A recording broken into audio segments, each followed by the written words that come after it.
तुमचे खूप खूप धन्यवाद की एवढे सुप्रसिद्ध अभिनेते असून तुम्ही आमच्या एक्झिबिशन मध्ये सहभागी झालात आणि तुमचे केळकर मसाले सर्वांसाठी अवेलेबल केले. खूप खूप धन्यवाद. आणि विशेष आभार म्हणजे त्यांच्या आईंचे.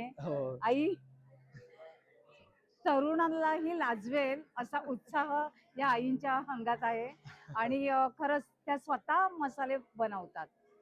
आई खूप खूप आभार. सुरुवातीला इथे आलो तेव्हा या 3 दिवसात इतकं काही होईल ही कल्पनाच नव्हती.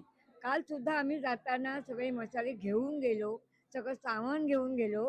आज सकाळी 4 वाजता उठून आम्ही हे सगळं बनवलं. इतका छान रिस्पॉन्स होता, त्यामुळे मज्जा आली. आणि सुनेनी मदत केली ते पण हो. ती तर असणारच ना बरोबर. तिची पण आम्हाला खूप मदत होती, त्यामुळे मजा आली खूप. परत करायला आवडेल आम्हाला. पुढच्या वेळेला हक्काने यायचं. हो, येऊ. थँक्यू. धन्यवाद.